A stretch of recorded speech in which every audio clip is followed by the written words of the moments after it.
What happens when the family that throws you away discovers you're worth $47 million? I lost everything in one devastating week: my job, my home, and my son who chose his cruel wife over his own mother. But when I found that forgotten lottery ticket in my purse, could I really pull off the revenge that would change everything forever? I never thought my own son would throw me out like garbage, but here I was at 68 years old, standing in Anders's fancy kitchen with my termination letter shaking in my wrinkled hands. The grocery store manager had called me into his office that morning and told me they were letting me go after 12 years of loyal service. Budget cuts, he said, though I knew it was really because they wanted younger workers who could lift heavier boxes and work longer hours without complaining about their aching backs. My hands trembled as I set the pink slip down on the cold marble countertop where Elena was chopping vegetables for dinner. She looked up at me with those calculating blue eyes that had never shown me an ounce of warmth since she married my son 3 years ago. Her blonde hair was pulled back in a perfect ponytail, and even at home she wore makeup like she was ready for a photo shoot. Everything about her screamed money and control, from her designer workout clothes to the way she held that knife like a weapon. "I'm sorry to tell you both this," I said quietly, trying to keep my voice steady, even though my heart was pounding like a drum in my chest. "They let me go yesterday from the store. The manager said they had to make cuts, and since I'm the oldest employee, I was the first to go." I had practiced this speech in my car for 20 minutes before coming inside, but the words still came out shaky and uncertain. Elena's knife stopped moving, and she set it down with a sharp click that echoed through their pristine kitchen. The sound made me jump, and I realized how nervous she made me feel in my own son's house. Well, it wasn't really my house anymore, was it? I had been living in their guest bedroom for 6 months now, paying them $800 every month from my small grocery store salary just to have a roof over my head. "So you can't contribute to the household expenses anymore?" Elena's voice was ice cold, and she didn't even pretend to sound sorry for me. Her fingers drummed against the marble counter in a rhythm that sounded like a countdown to doom. I had seen her do this before when she was angry about something, usually when Anders left dishes in the sink or forgot to wipe down the bathroom counter after shaving. Anders sat at their kitchen island reading something on his phone, and he hadn't even looked up when I started talking. My own son, the baby I had raised by myself after his father died in that car accident 15 years ago, couldn't even be bothered to acknowledge that his mother had just lost her job. I watched him scroll through whatever was on his screen, probably sports scores or work emails, while his wife stared at me like I was some kind of pest she needed to get rid of. "I'll find something else," I promised, though we all knew that getting hired at my age would be nearly impossible. Most places took one look at my grey hair and lined face and found excuses not to call me back for a second interview. Maybe I could help with taking care of little Christoph instead of paying rent? I could watch him while you both work, make his meals, help with his homework. My grandson was only 6 years old, and I loved spending time with him. But Elena barely let me see him except for supervised visits in their living room. Elena stood up from her stool, and her high heels clicked against the hardwood floor like gunshots. Even at home, she wore shoes that cost more than I used to make in a week at the grocery store. "We can't carry dead weight in this house, Martha," she said, using my first name instead of calling me Mom like she had pretended to do when she first married Anders. "We have our own family to think about, our own bills to pay, our own future to secure." The words "dead weight" hit me like a slap across the face, and I felt tears starting to burn behind my eyes. This woman was talking about me like I was some stranger who had wandered in off the street asking for handouts. I had given birth to her husband, raised him as a single mother, worked 2 jobs to put him through college, and helped him buy his first car. Now she was calling me dead weight like I was nothing more than a burden they had to carry. "You have 1 week to find other living arrangements," Elena continued, her voice getting sharper with each word. "We simply cannot afford to support you anymore, and frankly, it's not fair to ask us to do so. You're a grown woman, and you need to figure out your own situation without depending on us to solve your problems."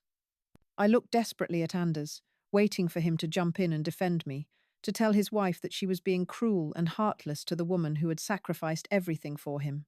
I waited for him to remember all the nights I stayed up with him when he was sick, all the baseball games and school plays I attended alone because his father wasn't there anymore, all the times I went without new clothes or nice dinners so he could have what he needed. Instead, my son finally looked up from his phone, and his face was blank and emotionless. "I'm sorry, Mom," he said in a voice that didn't sound sorry at all. "But Elena's right about this. We can't afford to support you financially, and it's not fair to expect us to do that. You need to find your own place and figure out how to take care of yourself." That night I lay in their guest bed, staring at the ceiling and wondering how I had raised such a cold, heartless man. The room felt smaller than usual, like the walls were closing in on me, and I could hear Elena and Anders talking in low voices down the hall.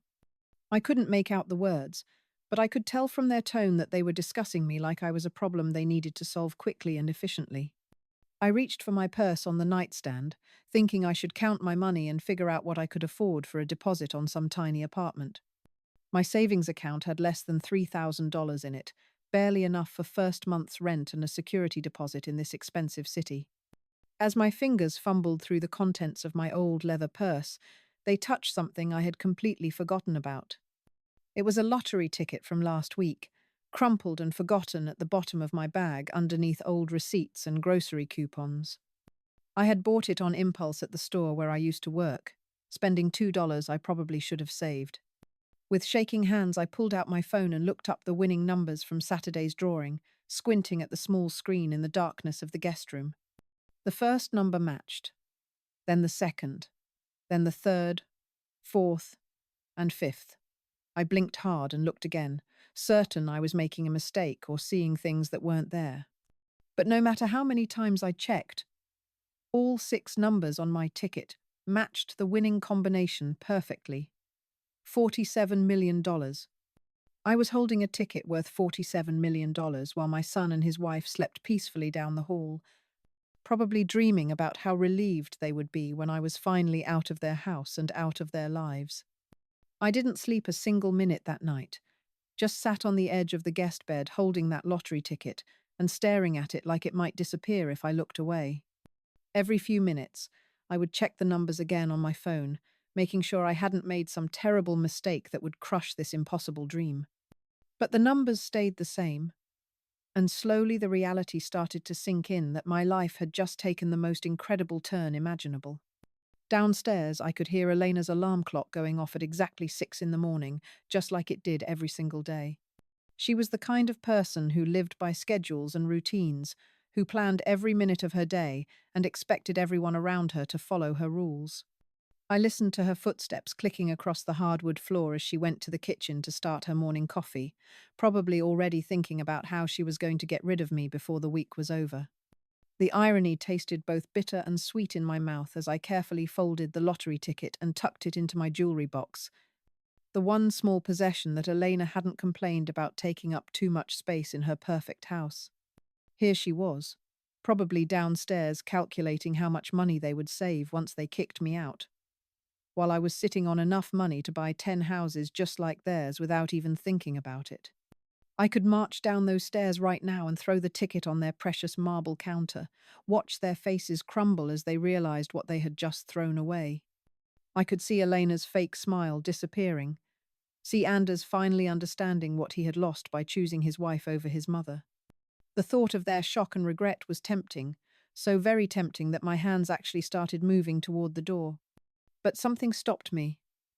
Something deeper and more powerful than the desire for immediate satisfaction. These people had shown me exactly who they really were, had revealed the cold, calculating hearts that beat beneath their polite smiles and fake concern. They wanted me gone, wanted me out of their lives so badly that they were willing to throw a 68-year-old woman onto the street with nowhere to go and no one to help her. Well, they were going to get exactly what they wanted, but not in the way they expected. I was going to leave their house and their lives, but I was going to do it on my own terms, with my head held high and my dignity intact. Let them think they had won. Let them celebrate getting rid of the burden they thought I was. They would find out soon enough just how wrong they had been about everything. I heard Elena's voice drifting up from the kitchen, sharp and commanding as she gave Anders his daily list of instructions about picking up dry cleaning and stopping at the grocery store. She controlled every aspect of his life now, just like she had tried to control mine from the moment she moved into this house. But her control was about to slip away from her in ways she could never imagine. Around 8 o'clock, I heard little Christoph's feet running down the hallway toward the stairs, and my heart ached, knowing that I might not see my grandson again for a very long time. Elena had already started limiting my visits with him, claiming that I was too old and forgetful to be trusted alone with a child. She had convinced Anders that I was becoming a liability, a danger to their perfect family life. I got dressed slowly and carefully, choosing my clothes like I was preparing for battle, instead of just another day of being treated like an unwanted guest in my son's house. When I finally went downstairs, Elena was standing by the front door with a piece of paper in her hand and that fake, concerned expression she wore whenever she was about to deliver bad news. "I've been doing some research this morning," she announced, waving the paper at me like it was some kind of trophy. "The Sunset Manor has availability, and they have payment plans for people in your situation.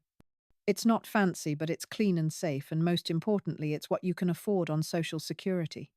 She meant it was cheap, a place where forgotten old people went to wait for death while their families pretended they didn't exist anymore. I had driven past that place before, seen the cracked sidewalks and peeling paint, the residents sitting on the front porch staring at nothing with empty eyes.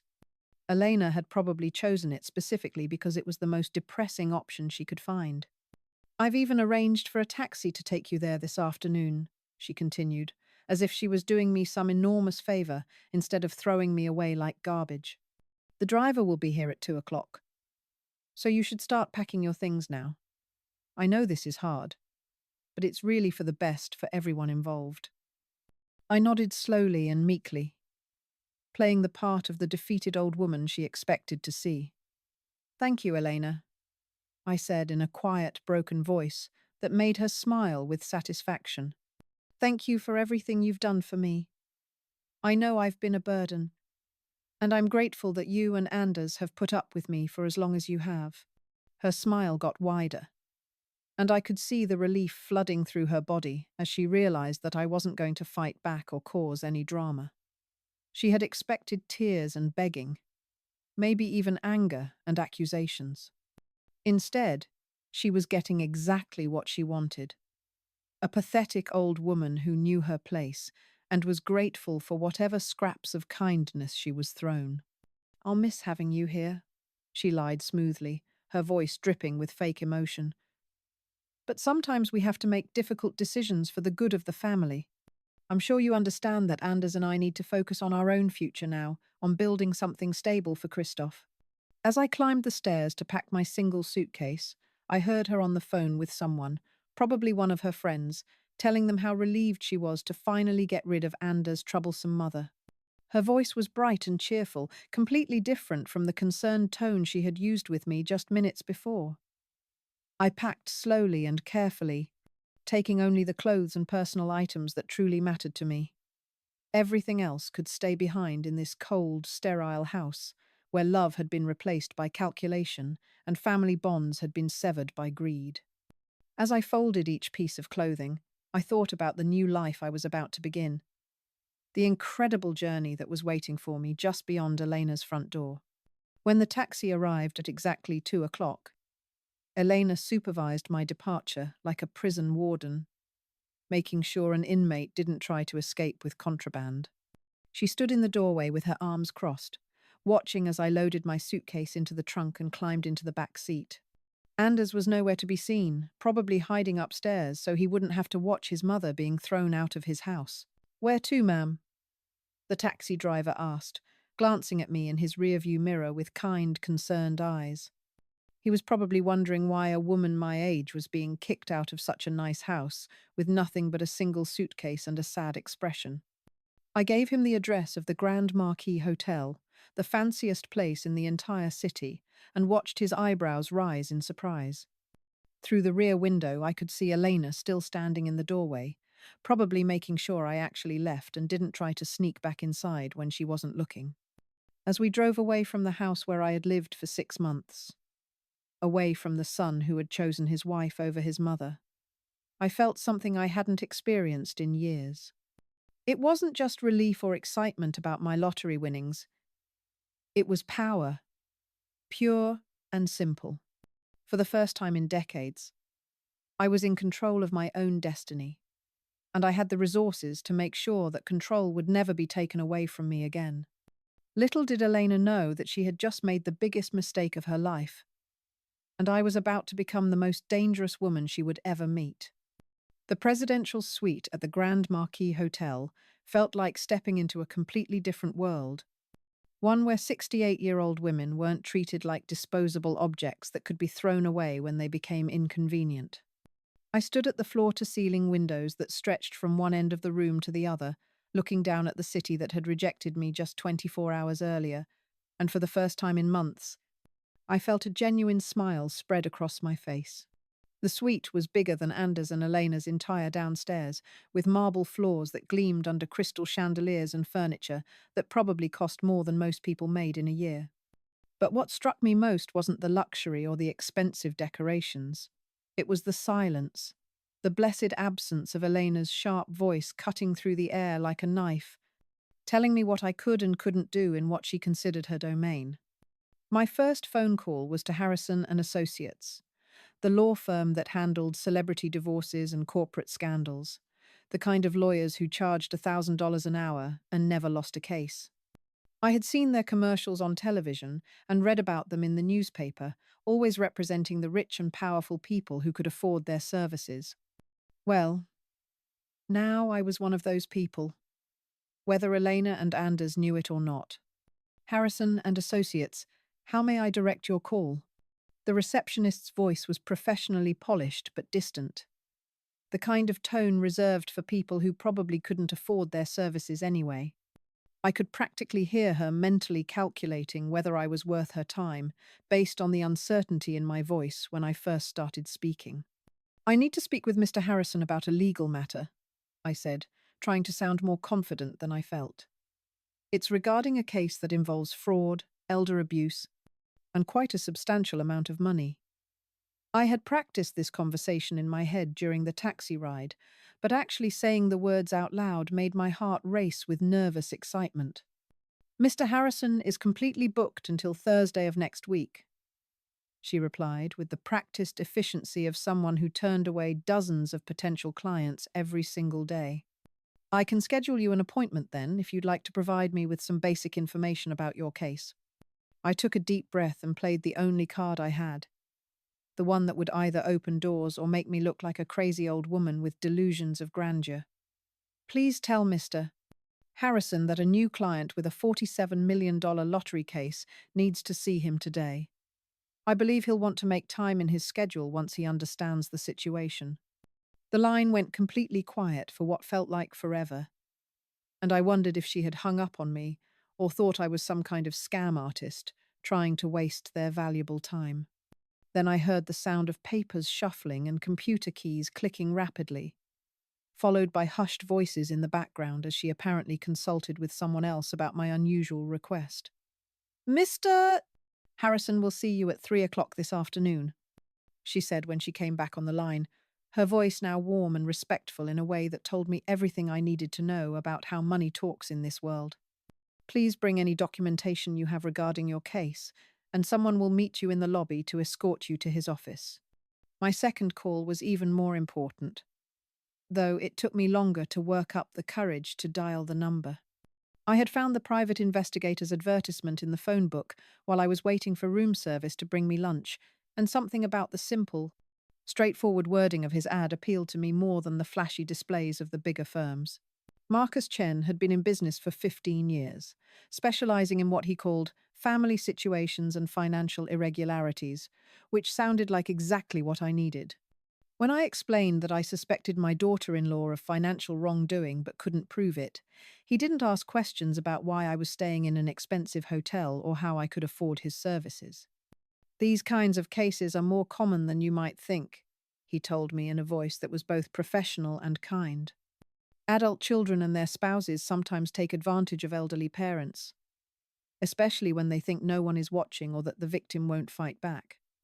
Do you have access to any financial records or documents that might help establish a pattern? I thought about all the times Elena had insisted on handling my rent payments directly, claiming it was easier for their bookkeeping if everything went through her personal account instead of being paid to Anders. I remembered how she always had detailed explanations for why certain household expenses were higher than expected, and how she volunteered to help other elderly people in the neighborhood with their finances and insurance paperwork. I think there might be more victims than just me, I admitted, surprised by how easily the words came out once I started talking to someone who actually listened and took me seriously. She's very involved in community organizations and charity work, always volunteering to help senior citizens with paperwork and financial planning. Marcus was quiet for a moment, and I could hear him writing notes or typing on a computer. That's definitely a red flag, he said finally. Predators often use legitimate volunteer work as a way to identify and gain access to vulnerable targets. I'll need to do some background research, check public records, maybe interview some of her other clients if we can identify them. By the time I hung up the phone, I felt like I had assembled the beginning of a real team, professionals who could help me figure out exactly what Elena had been doing and how long she had been doing it. For the first time since I'd lost my job, I felt like I was taking action instead of just letting things happen to me. But then my phone rang, and when I saw Anders' name on the screen, all of my newfound confidence wavered like a candle in the wind. Part of me wanted to ignore the call, to let him wonder where I was and what I was doing. But another part of me still hoped that maybe he had come to his senses and realized what a terrible mistake he had made. Mom? His voice sounded smaller and younger than usual, like the little boy who used to crawl into my bed during thunderstorms, instead of the grown man who had watched his wife throw me out of his house. I heard from Elena that you checked into the Grand Marquis Hotel. How are you managing to pay for a place like that? I could picture him standing in his kitchen, probably with Elena hovering nearby, coaching him on what to say and what questions to ask. She would want to know where I had gotten the money for such an expensive hotel, whether I had been hiding assets from them, whether there was more money available that they could somehow claim or control. I'm managing just fine, Anders, I said calmly, though my heart was beating so fast I was afraid he might be able to hear it through the phone. You don't need to worry about me anymore. You and Elena made it very clear that I'm not your responsibility, so you can go ahead and live your life without thinking about what happens to your mother. Mom, please don't make this any harder than it needs to be, he said, and I could hear the frustration creeping into his voice. We didn't want things to happen this way, but we had to think about our own family first. Surely you can understand that we couldn't support you forever. I thought about all the years I had supported him, all the sacrifices I had made so he could have everything he needed and wanted. I thought about the nights I worked double shifts at the diner so I could pay for his college textbooks, the times I went without new clothes so he could have the latest sneakers that all his friends were wearing. Do you remember when you were 7 years old and you broke your arm falling off your bicycle? I asked, ignoring his attempts to justify what he and Elena had done to me. Do you remember who sat with you all night in the hospital, who held your hand while the doctors set your bone, who slept in that uncomfortable chair beside your bed for 3 days until you were well enough to come home? The silence on the other end of the line stretched on for so long that I wondered if the call had been disconnected. When Anders finally spoke, his voice was tight with emotion that he was trying hard to suppress. Mom, don't do this. Don't try to make me feel guilty about a decision that was best for everyone involved. You're absolutely right. I agreed, and I could hear the surprise in his breathing when I didn't argue or try to guilt him into reconsidering. It doesn't need to be hard at all, and you shouldn't feel guilty about putting your wife's wishes ahead of your mother's needs. That's the choice you made, and now you get to live with it. What's that supposed to mean? He asked. And for the first time in our conversation, he sounded genuinely worried instead of just annoyed that I wasn't accepting my fate quietly. It means goodbye, Anders, I said, and as I pressed the button to end the call, I realized that this was the exact moment when I stopped being his mother and started being something else entirely. Something that Elena had created through her cruelty, and that Anders had enabled through his cowardice. I was no longer the helpless old woman they had thrown away. I was their reckoning, and they had no idea what was coming for them. 3 days into my new life at the Grand Marquis, I sat across from Detective Rodriguez in an upscale cafe downtown, staring at photographs that made my blood freeze in my veins, and my hands shake with a rage I had never experienced before. The images spread across the mahogany table between us showed Elena at various charity events and fundraisers, always perfectly dressed, and smiling that fake smile I knew so well. But now I understood what she was really doing at these gatherings. Your daughter-in-law has been running a sophisticated operation for at least 2 years, Detective Rodriguez explained, his voice grim as he pointed to different photos that showed Elena talking to elderly men and women at what appeared to be senior center events and church functions. She calls it Senior Citizens Haven, and on the surface it looks like a legitimate charity that helps elderly people navigate insurance claims and government benefits.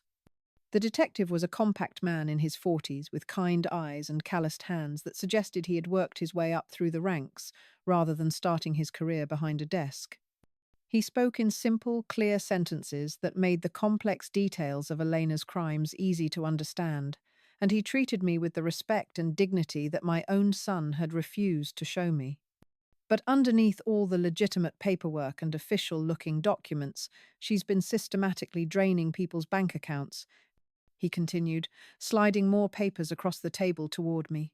She targets recent widows and widowers, people who are isolated and vulnerable, who are dealing with grief and confusion about financial matters they've never had to handle alone. I studied the bank statements and financial records he showed me, seeing patterns that made me feel sick to my stomach. Small withdrawals at first, amounts that wouldn't be noticed immediately. Then larger and larger sums, as Elena gained more access and trust from her victims. The numbers were staggering. Hundreds of thousands of dollars stolen from people who could least afford to lose their life savings. We estimate that she's taken over $2 million from at least 30 different victims in the past 18 months, Detective Rodriguez said, watching my face carefully as the full scope of Elena's crimes sank in. She's incredibly clever about staying just under the federal limits for wire fraud, and she spreads the stolen money across multiple accounts and shell companies that are difficult to trace. One photograph in particular caught my attention. Elena standing next to an elderly woman who looked to be about my age, both of them smiling at the camera while holding what appeared to be insurance paperwork. The old woman's face was filled with gratitude and trust, the same expression I had probably worn when Elena first offered to help me organize my finances after I moved into their house. "This is Mrs. Henderson," the detective said, noticing where my attention had focused. "She lost her husband last year and was struggling to understand his pension benefits and social security. Elena offered to help her navigate the paperwork. And within 6 months, Mrs. Henderson's entire retirement account had been emptied. She's now living with her daughter because she can't afford her own apartment anymore." The story hit me like a physical blow because it was so similar to my own situation, except that Mrs. Henderson had been completely destroyed by Elena's theft, while I had been saved by a lottery ticket I didn't even remember buying. I thought about how easily I could have been in Mrs. Henderson's position, homeless and dependent on family members who might not want the burden of caring for an elderly relative. "How did you find out about all of this?" I asked, trying to keep my voice steady despite the anger that was building inside me like a volcano ready to erupt. "If she's so good at hiding what she's doing, how did you discover the pattern?" Detective Rodriguez leaned back in his chair and smiled for the first time since we had started talking. "We've been investigating reports of financial elder abuse for about a year, but we couldn't connect the dots until we started looking at the charity angle. Elena was smart about never using the same method twice, but she got careless about covering her tracks when she started expanding her operation." He pulled out another folder and showed me surveillance photos that had been taken from across the street at various senior center events. In several of the pictures, Elena could be seen talking intensely with elderly people while taking notes in a small notebook, always positioning herself so that other people couldn't overhear their conversations. The breakthrough came when one of her victims, a man named Robert Walsh, got suspicious and started keeping his own records of their meetings, the detective explained. He had been a bookkeeper before he retired, so he knew how to track financial transactions, and he noticed that money was disappearing from his accounts right after Elena helped him with his paperwork. I felt a surge of admiration for Mr. Walsh, an elderly man who had refused to be a passive victim and had instead fought back against someone who was trying to rob him. It gave me hope that maybe I wasn't the only senior citizen who was willing to stand up for themselves when they were being mistreated. Mr. Walsh contacted us, and when we started investigating Elena's charity, we discovered that it was basically a front for targeting and robbing elderly people. Detective Rodriguez continued. The problem is that most of her victims are too embarrassed to come forward, or they don't even realize they've been robbed because she's so good at making the thefts look like legitimate expenses or fees. As I sat there looking at the evidence of Elena's crimes, I began to understand that my own situation was just the tip of a much larger iceberg. The rent money she had demanded from me, the household expenses she claimed were higher than expected, the offers to help me with my insurance paperwork. It had all been part of her systematic plan to rob me, just like she had robbed dozens of other elderly people. We've been building a case against her for months, but we needed someone on the inside, someone who could get close enough to gather evidence without arousing her suspicion, the detective said, looking at me with an expression that made me realize this meeting wasn't just about sharing information, it was about asking for my help. You want me to spy on her? I said, the words coming out more as a statement than a question. The idea was both terrifying and exciting, like being asked to jump out of an airplane without knowing if the parachute would work properly. We want you to help us catch her in the act, he clarified. She thinks you're a broken-down old woman with no resources and no fight left in you. She has no idea that you've won the lottery or that you're working with law enforcement. That gives us an incredible advantage if you're willing to use it. I thought about Mrs. Henderson living with her daughter because Elena had stolen her retirement money. I thought about Mr. Walsh keeping careful records because he refused to be robbed quietly. I thought about all the other elderly people whose names I didn't know but whose lives had been destroyed by Elena's greed and cruelty. What would I have to do? I asked, surprising myself with how calm and determined my voice sounded.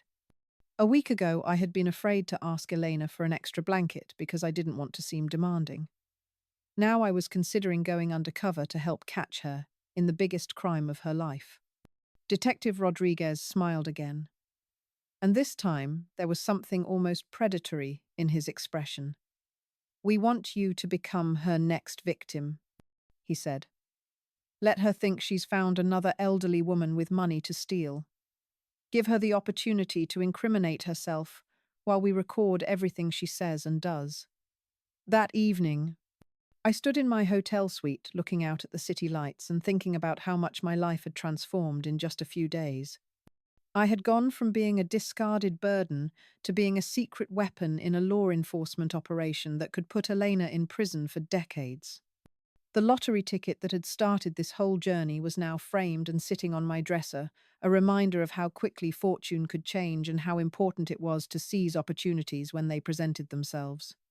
Tomorrow, I would call Elena and ask for her help, pretending to be the desperate old woman she expected me to be. But this time, when she tried to rob me, she would be walking straight into a trap that would finally give her victims the justice they deserved. I chose the same upscale cafe where Elena had conducted dozens of her fake charity meetings, a location that Detective Rodriguez assured me was perfect for recording our conversation without arousing her suspicion. The irony wasn't lost on me that I was sitting in the exact spot where she had convinced vulnerable elderly people to trust her with their life savings before systematically robbing them blind. Today, the hunter was about to become the hunted, though Elena had no idea what was waiting for her. She arrived exactly 15 minutes late. A calculated power play that once would have made me feel small and apologetic for taking up her valuable time. Now, watching her scan the cafe with those predatory blue eyes, I felt nothing but disgust for the woman who had destroyed so many innocent lives while pretending to be a caring philanthropist. Her designer handbag probably cost more than most of her victims had left in their bank accounts after she finished with them. Martha, you look different somehow, Elena said, as she settled into her chair with that practiced grace she used to intimidate people. I was different. I was $47 million different and armed with knowledge that could put her in prison for the rest of her life, but she didn't need to know that quite yet. I've been doing a lot of thinking since you and Anders helped me realize that I needed to be more independent. I replied, keeping my voice humble and grateful just like Detective Rodriguez had coached me to do. You were absolutely right about me being a burden. And I want to thank you for forcing me to face reality about my situation. Elena's smile was sharp enough to cut glass, and I could see the satisfaction spreading across her face like poison as she realized that her plan to break my spirit had apparently worked perfectly. She thought she was looking at a defeated old woman who had finally accepted her place in the world, someone who would be grateful for whatever scraps of help she was offered. I'm so glad you're taking a mature approach to this transition, she said in that sickeningly sweet voice she used when she was manipulating people. I know it seemed harsh at the time, but sometimes we have to be cruel to be kind. You needed to learn how to stand on your own 2 feet, instead of depending on others to solve your problems. I pulled out a manila folder that Detective Rodriguez had prepared for me, filled with fake insurance documents and financial paperwork that would look authentic to someone who wasn't examining them too closely. Elena's eyes immediately focused on the folder like a shark sensing blood in the water, and I could practically see her calculating how much money she might be able to steal from whatever assets I was about to reveal. I've been going through some old papers that I found in storage, I said, opening the folder and pretending to sort through the documents with confusion and uncertainty. There are some insurance policies that I completely forgot about, and maybe some retirement benefits that I never claimed. I'm not sure I understand all the paperwork, though. It's so complicated for someone my age to figure out. The transformation in Elena's demeanor was immediate and dramatic. Her fake sympathy disappeared, replaced by intense focus and barely contained excitement as she leaned forward to get a better look at the papers I was holding. This was her moment, the opportunity she had been waiting for to sink her claws into another victim who was too trusting and confused to protect themselves. Oh my goodness, Martha.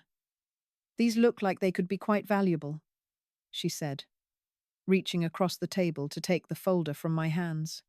Insurance policies like these often have significant cash value that people don't realize they can access. And retirement benefits can add up to substantial amounts of money if they've been accumulating interest over the years. I watched her flip through the fake documents, seeing her pupils dilate with greed as she pretended to study them carefully. Every gesture, every expression, every carefully chosen word was part of a script she had perfected through dozens of previous victims. She was a predator who had learned exactly how to identify weakness and exploit it for maximum financial gain. The problem is that insurance companies and government agencies make these processes incredibly complicated on purpose. Elena continued, her voice taking on the tone of a concerned expert who only wanted to help. They use confusing language and bureaucratic procedures to discourage people from claiming benefits they're legally entitled to receive. That's why so many senior citizens miss out on money that rightfully belongs to them. Here it was, the same sales pitch she had used on Mrs. Henderson, Mr. Walsh, and dozens of other elderly people who had trusted her to help them navigate complex financial systems. She was positioning herself as my savior, the only person who understood these complicated matters well enough to guide me through the process successfully. I happen to have quite a bit of experience with these types of situations, Elena said with false modesty, as if her expertise was just a happy coincidence rather than the result of years spent perfecting her criminal techniques. Through my charity work with Senior Citizens Haven, I've helped dozens of elderly people recover benefits and insurance money that they never knew they had coming to them. The mention of her fake charity made my stomach turn with revulsion, but I forced myself to look impressed and grateful rather than disgusted. Detective Rodriguez had warned me that this was the moment when Elena would begin testing my vulnerability, trying to determine how much control she could gain over my finances and how much money she could eventually steal. That sounds wonderful, I said, letting my voice tremble with hope and relief. I was so worried that I would have to figure all of this out by myself, and I know I'm not smart enough to understand all the legal language and requirements. Would you really be willing to help me with this? I know you must be very busy with your own family and your charity work. Elena's smile became predatory, and I could see her mentally calculating how much money she thought she could extract from my fake insurance policies and retirement benefits. She was already planning how she would gain access to my accounts, what excuses she would use to justify the fees and expenses she would charge, and how long she could string out the process to maximize her profits. Of course, I'd be happy to help you, Martha, she said, her voice dripping with fake sincerity. That's what family is for, isn't it? And besides, I have connections with insurance companies and government agencies that can make this process much smoother and faster than if you tried to handle it on your own. She reached into her expensive handbag and pulled out a business card for Senior Citizens Haven, the same fake charity that had been used to rob so many innocent people. The card looked official and professional, with a phone number and address that would check out if someone did a casual investigation, but Detective Rodriguez had already explained that the whole operation was designed to look legitimate on the surface while hiding the criminal activity underneath.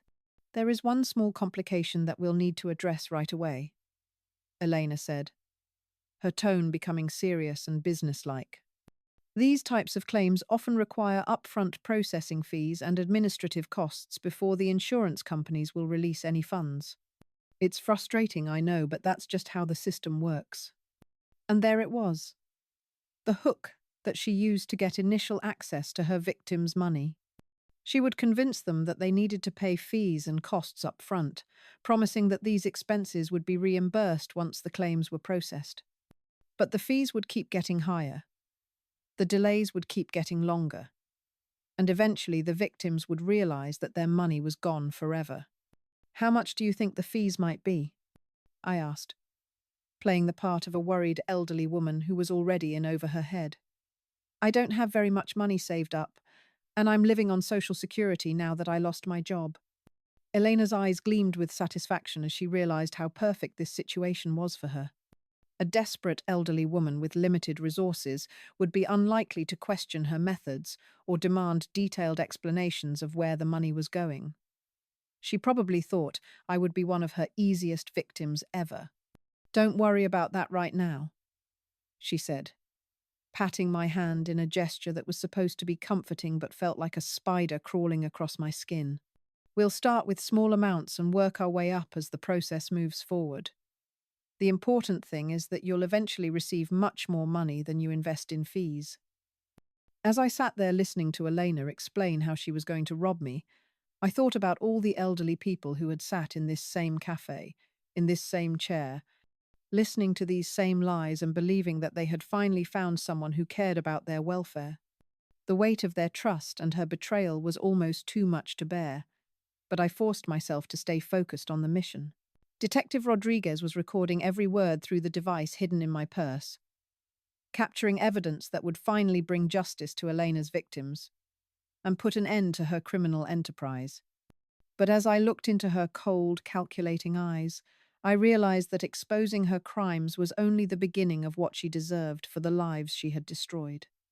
The federal courthouse was packed with Elena's victims when the sentencing hearing finally arrived 6 months later. Elderly men and women who had traveled from across the state to see justice, served against the woman who had stolen their life savings and destroyed their golden years. I sat in the front row, no longer the broken, discarded woman who had been thrown out of her son's house, but someone who had transformed pain into purpose and desperation into determination. Elena's defense attorney was still arguing for leniency, painting her as a desperate young mother who had made poor choices during difficult financial times. He talked about her charity work and community involvement, conveniently ignoring the fact that all of her volunteer activities had been designed to identify and target vulnerable elderly people for financial exploitation. The man was good at his job. I had to give him that, but no amount of smooth talking could erase the mountain of evidence against his client. Judge Morrison had listened to 3 days of testimony from Elena's victims, hearing story after story of elderly people who had trusted her with their finances and been systematically robbed over months or years. Mrs. Henderson had testified about losing her entire retirement account and being forced to move in with her daughter. Mr. Walsh had explained how Elena's theft had cost him his independence and his dignity. Dozen after dozen of senior citizens had taken the witness stand to describe how Elena's greed had destroyed their lives. When the judge finally announced the 15-year sentence, a collective sigh of relief and satisfaction swept through the courtroom. 15 years wasn't enough to undo the damage Elena had caused, but it was long enough to ensure that she wouldn't be able to hurt anyone else for a very long time. The judge also ordered full restitution to all victims, though everyone knew that most of the stolen money was gone forever, hidden in accounts that would probably never be recovered. Elena's composure finally cracked when she heard the sentence.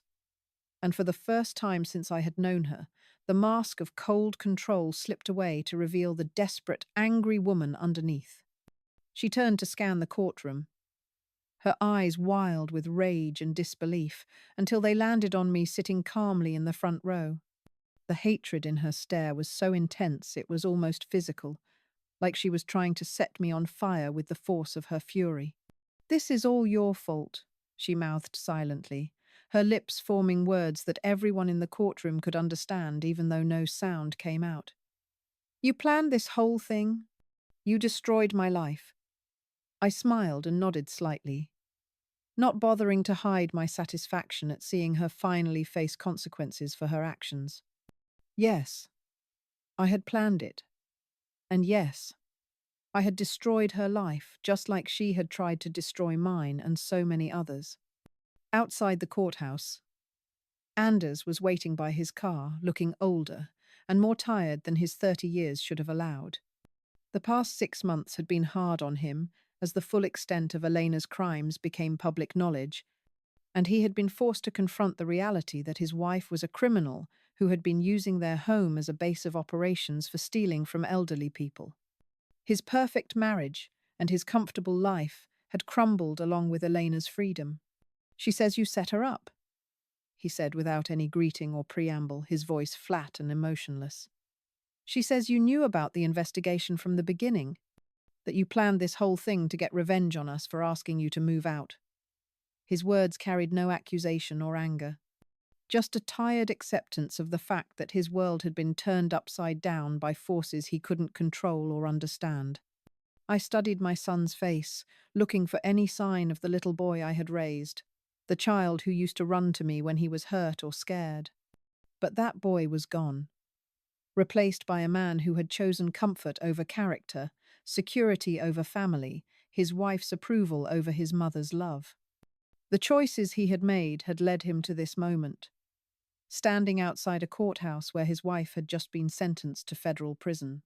"Anders, your wife stole over $2 million from elderly people who trusted her," I said quietly, keeping my voice calm and factual, rather than emotional or accusatory. "She was using your house to run a criminal enterprise that destroyed dozens of lives.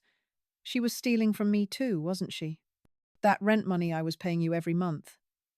It wasn't going toward household expenses like you told me it was." His silence was answer enough, and I could see the shame and embarrassment in his eyes as he realized that I knew the truth about how Elena had been using him.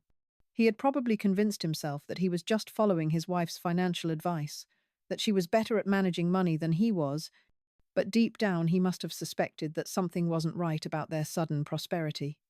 "I didn't know," he said finally, but his voice lacked conviction and his eyes couldn't meet mine. "I thought she was just good at budgeting and saving money. I didn't ask too many questions because things were going so well for us financially, and I didn't want to rock the boat by being suspicious of my own wife." I reached into my purse and pulled out a cashier's check that I had prepared before coming to court, money that would be enough to pay off his mortgage and cover Elena's legal fees with plenty left over.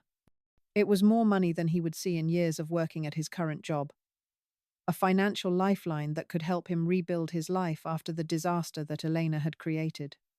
"This should be enough to cover your house payments and Elena's lawyer bills," I said, holding out the check, but not quite letting him take it yet. "Consider it a gift from the dead weight you threw away when I lost my job and needed help from my family." The words carried no bitterness or anger, Just a calm statement of fact about how our relationship had been redefined by his choices. Anders stared at the check with wide eyes, probably wondering where I had gotten that kind of money, and whether this was some kind of trick or test. His hands reached toward the paper automatically, driven by the same greed and desperation that had made him choose Elena over his mother, but something in my expression made him pause. "So we're good now, right?" he asked. And in that moment I could see exactly who he really was underneath all the excuses and justifications. "You'll help me get through this mess, and we can go back to being a family again? I know things got complicated with Elena, but she's going to be gone for a long time now, and it can just be us again like it used to be." I looked at my son, this man I had raised from birth, and realized that Elena hadn't corrupted him or changed him into someone he wasn't. She had simply revealed the person he had always been underneath. Someone who measured relationships by what he could get from them. Someone who viewed love as a transaction rather than a bond. Someone who would throw away family for convenience and then expect forgiveness when he needed help. The lottery ticket that had started this whole journey was now framed and hanging in my new house. A reminder that fortune could change in an instant, but character was revealed over time. Elena was going to prison for her crimes, but Anders was going to have to live with the knowledge that when his mother needed him most, he had chosen his wife's comfort over his family's loyalty. "Goodbye, Anders," I said, putting the check back in my purse and walking toward my car.